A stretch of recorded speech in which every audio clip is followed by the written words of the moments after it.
नमस्कार मैं मजिदर आपलोके चाबले आरम्भ करिছে Assamese online help YouTube channel. বন্ধুসকল प्रतिदिনৰ দৰে আজিও কেইবাটাও গুৰুত্বপূৰ্ণ খবৰ লৈ আহিছো আপোনালোকৰ মাজলৈ। খুব এটা গুৰুত্বপূৰ্ণ ভিডিঅ' আপোনালোকে ভিডিঅ'টো শেষলৈ চাই থাকিব। আৰু বন্ধুসকল যদি এতিয়ালৈকে এই ভিডিঅ'ত লাইক কৰা নাই তেন্তে প্লিজ এটা লাইক কৰি দিয়ক। আৰু এনেকুৱা ধৰণৰ নতুন নতুন ভিডিঅ' পাবলৈ চেনেলটো সাবস্ক্ৰাইব কৰি কাষত থকা বেল আইকনটো প্ৰেছ কৰি ৰাখক, যাতে যেতিয়াই মই যিবোৰ ভিডিঅ' আপলোড কৰোঁ তাৰ নটিফিকেশ্যন সকলোতকৈ আগতে আপোনাৰ মোবাইলত যায়। বন্ধুসকল প্ৰথম খবৰটিয়ে হৈছে অসম বিধানসভা নিৰ্বাচনৰ ভোট গণনা সম্পন্ন হ'ল। 126টা সমষ্টিত কোনে ক'ত মাৰিলে শেষ হাঁহি চাৱা হওক। অৱশেষত খেলাৰ অন্ত পৰিল। নিৰ্বাচন আয়োগৰ নিৰ্বাচনী ফলাফল ঘোষণাৰ লগে লগে অন্ত পৰিল 5 ৰাজ্যৰ নিৰ্বাচনী লীগ। অসমত হিমন্ত বিশ্ব শৰ্মা আৰু পশ্চিমবংগত মমতা বেনাৰ্জীয়ে খেলা দেখুৱালে। পুনৰ এবাৰ ৰাজ্যত বিজেপিৰ চৰকাৰ হোৱাটো নিশ্চিত হ'ল। অন্তিম মুহূৰ্তত সপোনৰ পৰা বাস্তৱলৈ ঘূৰি আহিবলৈ বাধ্য হ'ল কংগ্ৰেছ নেতৃত্বাধীন মহাজোঁট। চৰকাৰ গঠন কৰিম বুলি তালফাল লগাই থকা কংগ্ৰেছৰ ভালেকেইজন বীৰ এইবাৰ নিৰ্বাচনী ৰণত পৰিল। আনহে নালাগে, প্ৰদেশ কংগ্ৰেছৰ সভাপতিগৰাকীয়ে নিজৰ ভেটি ৰক্ষা কৰিব নোৱাৰিলে। সেইদিনালৈকে বিজেপিয়ে কংগ্ৰেছৰ বিধায়কক চৰকাৰ গঠনৰ বাবে ক্ৰয় কৰিব বুলি ভয় কৰি সোণাপুৰৰ বিলাসী ৰিজৰ্টত ৰখোৱা ভালেকেইগৰাকী হেভিৱেট প্ৰাৰ্থীয়ে এইবাৰ ৰাইজৰ আস্থা লাভ কৰিবলৈ সক্ষম নহ'ল। বিহপুৰীয়াত ভূপেন বৰা পৰাস্ত হ'ল বিজেপি প্ৰাৰ্থী অমিয় ভূঞাৰ হাতত। মন্ত্ৰী হোৱাৰ সপোন দেখা আৰু বিভাগ ভাগ বতৰা কৰিলে নতুন কংগ্ৰেছীয়েও এইবাৰ বেয়াকৈ মুখ থেকেচা খালে। ৰিপুণ বৰা মুখ্যমন্ত্ৰী আৰু তেওঁ সাংস্কৃতিক মন্ত্ৰী হ'ব বুলি দম্ভ মৰাসকলে নিশ্চয় বুজিব পাৰিলে ৰাজনীতি ইমান সহজ নহয়। অৱশ্যে এইবাৰ নিৰ্বাচনত আটাইতকৈ ইতিবাচক দিশটো হ'ল শিৱসাগৰত ৰাইজৰ দলৰ প্ৰাৰ্থী তথা দলটোৰ সভাপতি অখিল গগৈ জয়ী হৈছে। দীৰ্ঘদিনৰ সংগ্ৰামৰ অন্তত ৰাজনীতিত প্ৰৱেশ কৰা অখিল গগৈয়ে সংসদীয় ৰাজনীতিত অসমৰ সংগ্ৰামী সত্তাক তুলি ধৰি জাতি মাটি আৰু ভেটিৰ হকে মাত মাতিব বুলি ৰাইজে বিশ্বাস ৰাখিছে। লুৰিণজ্যোতি গগৈয়ে 2টা সমষ্টিত প্ৰতিদ্বন্দ্বিতা কৰিলেও অসম জাতীয় পৰিষদৰ সভাপতিগৰাকী 2টা সমষ্টিতে পৰাজয় বৰণ কৰে। আৰু ই অসমৰ আঞ্চলিকতাবাদত বিশ্বাসীসকলৰ বাবে এক দুখবৰ হৈ ৰ'ল। এইবাৰ নিৰ্বাচনত কংগ্ৰেছৰ অধিক বিশ্বাসেই কাল হ'ল। বদৰুদ্দিন আজমল অসমৰ ৰাজনীতিত ইতিবাচক বা নেতিবাচক দিশত আকৌ এবাৰ কাৰক হৈ পৰিল। উজনি অসমত কংগ্ৰেছ AIUDFৰ সৈতে কৰা মিত্ৰতাৰ ফল লাভ কৰিলে। সেই ফল কংগ্ৰেছৰ সপক্ষে হোৱাৰ বিপৰীতে বিজেপিৰ পক্ষেহে গ'ল। জয়ৰ প্ৰচুৰ সম্ভাৱনা থকা স্বত্তেও উজনি অসমৰ বহুকেইটা সমষ্টিত কংগ্ৰেছে ইয়াৰ ফল ভুগিব লগা হ'ল। বিজেপিয়ে সাম্প্ৰদায়িক মেৰু বিভাজনৰ জৰিয়তে সাধাৰণ ৰাইজৰ মাজলৈ এই বাৰ্তা প্ৰেৰণ কৰাত সফল হ'ল যে নিৰ্বাচনত জয়লাভ কৰিলে AIUDFই কংগ্ৰেছৰ ত্ৰাণকৰ্তা হ'ব। আঞ্চলিকতাবাদৰ ধ্বজা উৰোৱা 2 নতুন দলৰ এইবাৰ নিৰ্বাচনত সংখ্যাগতভাৱে ভাল ফলাফল লাভ নকৰিলেও কিমান শতাংশ ভোট লাভ কৰিছে সেয়া অনাগত ভৱিষ্যতৰ ৰাজ্যৰ ৰাজনীতিৰ বাবে লক্ষণীয় হ'ব। নিৰ্বাচনী প্ৰচাৰত অধ্যক্ষা প্ৰকাশ কৰি AIUDFৰ নেতাই দিছপুৰত লুঙি টুপি পিন্ধা লোকৰ চৰকাৰ হ'ব বুলি কৰা ঘোষণাই খিলঞ্জীয়া লোকক নিশ্চিতভাৱে অসন্তুষ্ট কৰিছিল। কংগ্ৰেছে নাগৰিকত্ব সংশোধনী আইন চমুকৈ কাক লৈ দিয়া প্ৰতিশ্ৰুতি আছিল অঞ্চলভেদে পৃথক।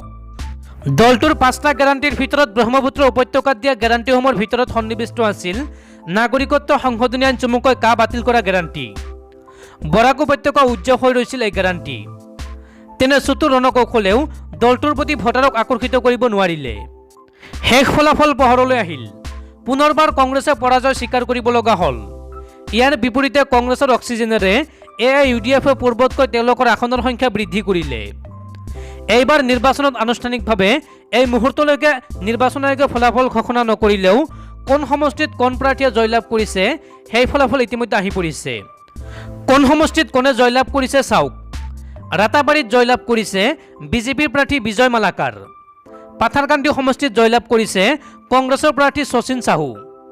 কৰিমগঞ্জ উত্তৰত জয়লাভ কৰিছে কংগ্ৰেছৰ প্ৰাৰ্থী কমলক্ষাতে পুৰকায়স্থ। কৰিমগঞ্জ দক্ষিণত জয়লাভ কৰিছে কংগ্ৰেছৰ ছিদ্দিক আহমেদ। বদৰপুৰত AIUDFৰ আব্দুল আজিজ।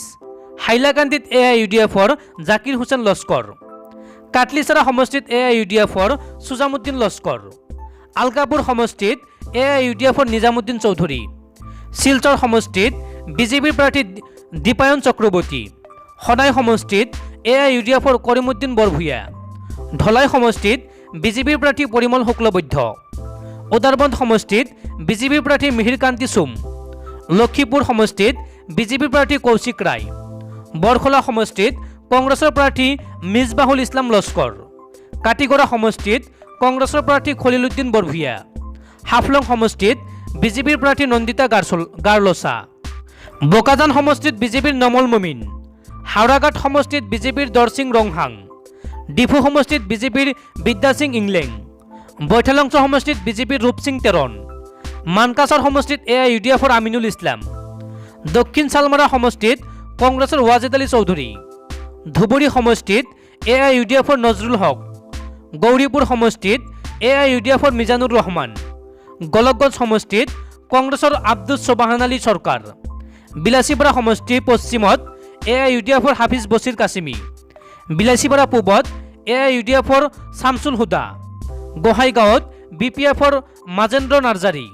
কোকৰাঝাৰ পূবত UPPLৰ লৰেন্স ইছলাৰী। কোকৰাঝাৰ পশ্চিমত BPFৰ ৰবিৰাম নাৰ্জাৰী।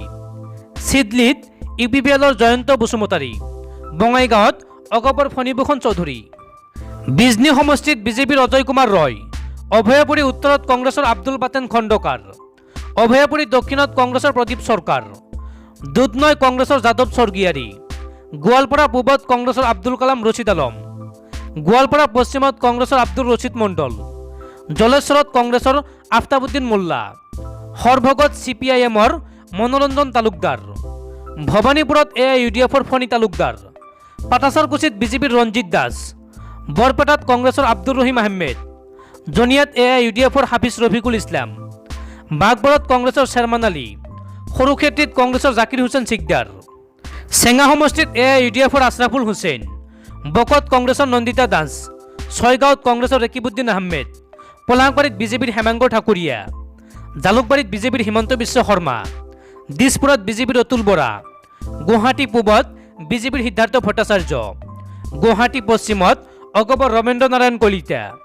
হাজোত বিজেপিৰ সুমন হৰিপ্ৰিয়া। কমলপুৰত বিজেপিৰ দিগন্ত কলিতা। ৰঙিয়াত বিজেপিৰ ভৱেশ কলিতা। তামোলপুৰত UPPLৰ লেহৰাম বড়ো।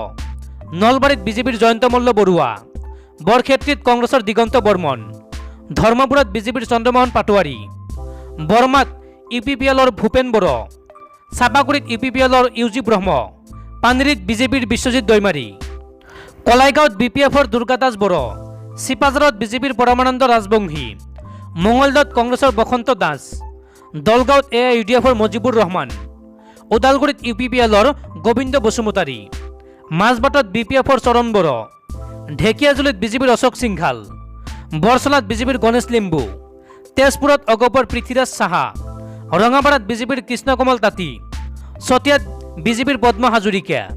বিশ্বনাথত বিজেপিৰ প্ৰমোদ বৰঠাকুৰ। বিহালীত বিজেপিৰ ৰঞ্জিত দত্ত। গহপুৰত বিজেপিৰ অমিয় কুমাৰ ভূঞা। জাগিৰোডত বিজেপিৰ পীযুষ হাজৰিকা। মৰিগাঁৱত বিজেপিৰ ৰমাকান্ত দেউৰী। লাহৰীঘাটত কংগ্ৰেছৰ আসিফ মহম্মদ নাজাৰ। ৰহাত কংগ্ৰেছৰ শশীকান্ত দাস। ধিঙত AIUDFৰ আমিনুল ইছলাম। ভটদ্ৰাত কংগ্ৰেছৰ হিয়মণি বৰা। ৰূপহীহাটত কংগ্ৰেছৰ নুৰুল হুদা। নগাঁৱত বিজেপিৰ ৰূপক শৰ্মা। বৰমপুৰত বিজেপিৰ জিতু গোস্বামী। চামগুৰিত কংগ্ৰেছৰ ৰকিবুল হুছেইন। কলিয়াবৰত অগপৰ কেশৱ মহন্ত। যমুনামুখত AIUDFৰ চিৰাজউদ্দিন আজমল। হজাইত কংগ্ৰেছৰ দেৱব্ৰত সাহা। লামডিঙত বিজেপিৰ শিবু মিশ্ৰ। বোকাখাটত অগপৰ অতুল বৰা। সৰুপথাৰত বিজেপিৰ বিশ্বজিৎ ফুকন। গোলাঘাটত বিজেপিৰ অজন্তা নেওগ। খুমটাইত বিজেপিৰ মৃণাল শইকীয়া। দেৰগাঁৱত অগপৰ ভৱেন বৰালী। যোৰহাটত বিজেপিৰ হিতেন্দ্ৰনাথ গোস্বামী। মাজুলীত বিজেপিৰ সৰ্বানন্দ সোণোৱাল। তিতাবৰত কংগ্ৰেছৰ ভাস্কৰ জ্যোতি বৰুৱা। মৰিয়নীত কংগ্ৰেছৰ ৰূপজ্যোতি কৰ্মী। টিয়কত অগপৰ ৰেণুবোমা ৰাজখোৱা। আমগুৰিত অগপৰ প্ৰদীপ হাজৰিকা। নাজিৰাত কংগ্ৰেছৰ দেৱব্ৰত শইকীয়া। মাহমৰাত বিজেপিৰ যোগেন মোহন। সোণাৰীত বিজেপিৰ ধৰ্মেশ্বৰ কোঁৱৰ। থাওৰাত কংগ্ৰেছৰ সুশান্ত বৰগোহাঁই। শিৱসাগৰত ৰাইজৰ দলৰ অখিল গগৈ। বিহপুৰীয়াত বিজেপিৰ অমিয় কুমাৰ ভূঞা। নাওবৈচাত কংগ্ৰেছৰ ভৰত নৰ। লখিমপুৰত বিজেপিৰ মানৱ ডেকা। ঢকুৱাখানাত বিজেপিৰ নৱদলে। ধেমাজিত বিজেপিৰ ৰণোজ পেগু। জনাইত বিজেপিৰ ভুৱন পেগু। মৰাণত বিজেপিৰ চক্ৰধৰ গগৈ। ডিব্ৰুগড়ত বিজেপিৰ প্ৰশান্ত ফুকন। লাহোৱালত বিজেপিৰ বিনোদ হাজৰিকা। দুলিয়াজানত বিজেপিৰ তেৰজ গোৱালা। টিংখাঙত বিজেপিৰ বিমল বৰা। নাহৰকটীয়াত বিজেপিৰ তৰংগ গগৈ। চাবুৱাত অগপৰ পুনাকন বৰুৱা। তিনিচুকীয়াত বিজেপিৰ সঞ্জয় কিষাণ। ডিগবৈত বিজেপিৰ সুৰেণ ফুকন। মাৰ্ঘেৰিটাত বিজেপিৰ ভাস্কৰ শৰ্মা। ডুমডুমাত বিজেপিৰ ৰূপেশ গোৱালা আৰু শদিয়াত বিজেপিৰ বলিন চেতিয়া। এই নিৰ্বাচনে বিশেষকৈ বিৰোধীক কেইবাটাও শিক্ষা দি গ'ল। পুনৰ অসমত বিজেপিৰ চৰকাৰ হ'ব। এতিয়া সেয়া নিশ্চিত হোৱাৰ পিছত বিজেপি শিবিৰত চৰ্চা চলিছে যে কোন হ'ব পৰৱৰ্তী মুখ্যমন্ত্ৰী। সৰ্বানন্দ সোণোৱাল দ্বিতীয়টো কাৰ্যকালৰ বাবে মুখ্যমন্ত্ৰী হ'বনে হিমন্ত বিশ্ব শৰ্মাৰ বাবে দুৱাৰ মুকলি হ'ব, সেয়া এতিয়া আন এক চৰ্চাৰ বিষয় হৈ পৰিছে।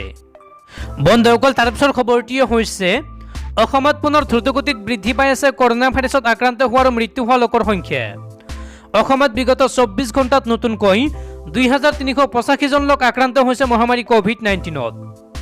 অসমত আকৌ 2385 জন লোকৰ দেহত ধৰা পৰিছে কোভিড-19 পজিটিভ।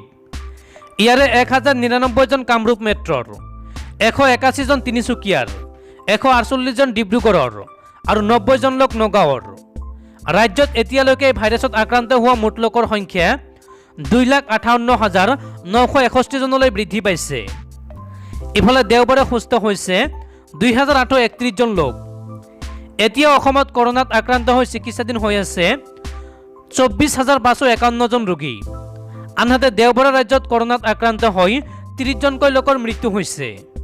বন্ধুসকল, তাৰ পিছৰ খবৰটিয়ে হৈছে 20 গৰাকী প্ৰিয়ংকা গান্ধীয়েও পাত্তা নোপোৱা আঙুৰলতা ডেকাৰ শোচনীয় পৰাজয়। ভোটদ্বৰত কংগ্ৰেছ মহাজোঁটৰ প্ৰাৰ্থী শিৱামণি বৰাৰ বৃহৎ জয়। কিছুদিন পূৰ্বে কংগ্ৰেছৰ নেত্ৰী প্ৰিয়ংকা গান্ধীক তুচ্ছতাচ্ছিল্য কৰি এটা ব্যক্তিগত টেলিভিছন চেনেলত মন্তব্য কৰিছিল ভোটদ্বৰ সমষ্টিৰ বিজেপিৰ প্ৰাৰ্থী আঙুৰলতা ডেকাই। আনকি 20 গৰাকী প্ৰিয়ংকা গান্ধী আৰু তেওঁলোকৰ 14 গোষ্ঠী আহিলেও তেওঁক হৰুৱাব নোৱাৰে বুলি প্ৰত্যাহ্বান জনাইছিল। কিন্তু দুৰ্ভাগ্যৰ বিষয়, সেইগৰাকী আঙুৰলতা ডেকাই পৰাজিত হ'ল কংগ্ৰেছ মহাজোঁটৰ প্ৰাৰ্থী শিৱামণি বৰাৰ হাতত। জানিব পৰা মতে শিৱামণি বৰাৰ হাতত আঙুৰলতা ডেকা 10,871টা ভোটত পৰাজিত হৈছে। বন্ধুসকল, তাৰ পিছৰ খবৰটিয়ে হৈছে অসমত বিজেপি দলে পুনৰ এবাৰ ভাল ফলাফল দেখুওৱাৰ পিছত প্ৰধানমন্ত্ৰী নৰেন্দ্ৰ মোদীয়ে প্ৰকাশ কৰিলে প্ৰতিক্ৰিয়া। অসমত বিজেপি দলে পুনৰ এবাৰ ভাল ফলাফল দেখুওৱাৰ পিছত প্ৰধানমন্ত্ৰী নৰেন্দ্ৰ মোদীয়ে প্ৰকাশ কৰিলে নিজৰ মন্তব্য। টুইটাৰ যোগে দেশৰ প্ৰধানমন্ত্ৰীগৰাকীয়ে প্ৰকাশ কৰিলে নিজৰ প্ৰতিক্ৰিয়া। অসমৰ ৰাইজে পুনৰ NDAৰ উন্নয়নমূলক কাৰ্যসূচী আৰু ৰাজ্যখনত আমাৰ চৰকাৰ জনসাধাৰণৰ কাষ চাপি যোৱাৰ বাবেই আশীৰ্বাদ দিছে। আশীৰ্বাদৰ বাবে মই অসমৰ জনসাধাৰণক ধন্যবাদ জনাইছোঁ।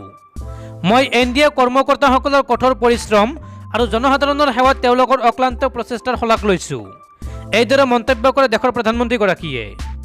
বন্ধুসকল, তাৰ পিছৰ খবৰটিয়ে হৈছে পশ্চিমবংগৰ নিৰ্বাচনত মমতা বেনাৰ্জীয়ে প্ৰমাণ কৰিলে যে জেদৰ আগত দিদি আছে। মুখ্যমন্ত্ৰীৰ হেট্ৰিকৰ দিশে মমতা বেনাৰ্জী। পশ্চিমবংগত আকৌ এবাৰ তৃণমূল কংগ্ৰেছৰ চৰকাৰ গঠনৰ প্ৰস্তুতি চলি আছে। মমতা বেনাৰ্জীয়ে ৰাজ্যখনত বিজয়ৰ হেট্ৰিক অৰ্জন কৰিছে আৰু একেৰাহে তৃতীয়বাৰৰ বাবে ক্ষমতা দখল কৰিব। মমতা বেনাৰ্জীক জেদি বুলি গণ্য কৰা হয় আৰু তেওঁৰ আত্মীয়সকলেও এই কথাকেই কয়। যদি তেওঁ কিবা এটা কৰিবলৈ জোৰ দিয়ে সেইটো সম্পূৰ্ণ কৰাৰ পিছতে উশাহ লয়। সেয়ে যোৱা দুটা কাৰ্যকাল সম্পূৰ্ণ কৰাৰ পিছত পশ্চিমবংগৰ ৰাইজে তৃতীয়বাৰৰ বাবে তেওঁৰ ওপৰত আস্থা প্ৰকাশ কৰিছিল। তেওঁৰ বিজয় আন কিছুমান দলৰ নেতাৰ বাবেও এক লাভজনক চুক্তি যেন লাগিছে আৰু তেওঁ ইয়াৰ অজুহাতত কেন্দ্ৰীয় চৰকাৰকো আঘাত কৰে, যাৰ ভিতৰত আছে অখিলেশ যাদৱ, মেহবুবা মুফতি আৰু সঞ্জয় ৰাউত। বন্ধুসকল, তাৰ পিছৰ খবৰটিয়ে হৈছে পৰাজয়ৰ নৈতিক দায়িত্ব স্বীকাৰ কৰি প্ৰদেশ কংগ্ৰেছৰ সভাপতি ৰিপুণ বৰাৰ পদত্যাগ। 2021 চনৰ অসম বিধানসভা নিৰ্বাচনত দলক নেতৃত্ব দি সফলতা লাভ কৰিব নোৱাৰাত বাৰুকৈ দুখিত হৈ পৰিছে ৰিপুণ বৰা। দেওবাৰে কংগ্ৰেছ মহাজোঁটৰ বিপৰ্যয়ৰ পিছত পৰাজয়ৰ নৈতিক দায়িত্ব স্বীকাৰ কৰি প্ৰদেশ কংগ্ৰেছৰ সভাপতি ৰিপুণ বৰাৰ পদত্যাগ। APCCৰ সভাপতি পদৰ পৰা অব্যাহতি বিচাৰি সোনিয়া গান্ধীলৈ পত্ৰ প্ৰেৰণ কৰিছে ৰিপুণ বৰাই। দলৰ কথা বাদেই নিজেই গহপুৰ সমষ্টিত বৃহৎ ব্যৱধানত পৰাস্ত হয় ৰিপুণ বৰা। ইয়াৰ পিছতে তেওঁ দলৰ সভাপতি পদৰ পৰা পদত্যাগ কৰাৰ চিন্তা চৰ্চা কৰি পদত্যাগ পত্ৰ প্ৰেৰণ কৰে। এজন কংগ্ৰেছ কৰ্মী হিচাপে কাম কৰি যাব বুলি উল্লেখ কৰে ৰিপুণ বৰাই। বন্ধুসকল, তাৰ পিছৰ খবৰটিয়ে হৈছে কোভিড-19ত আক্ৰান্ত হৈ মৃত্যুক সাৱটি ল'লে দিল্লীৰ স্বাস্থ্যমন্ত্ৰীৰ পিতৃয়ে। মুখ্যমন্ত্ৰী অৰবিন্দ কেজৰিৱালৰ সমবেদনা জ্ঞাপন। দেওবাৰে কোভিডত আক্ৰান্ত হৈ মৃত্যুক সাৱটি ল'লে দিল্লীৰ স্বাস্থ্যমন্ত্ৰী সত্যেন্দ্ৰ জৈনৰ পিতৃ ৰামচৰণ জৈনে। এই সংক্ৰান্তত ৰাজ্যখনৰ মুখ্যমন্ত্ৰী অৰবিন্দ কেজৰিৱালে এটা টুইটযোগে মৃতকৰ সদগতিৰ কামনা কৰি পৰিয়ালবৰ্গলৈ সমবেদনা জ্ঞাপন কৰে।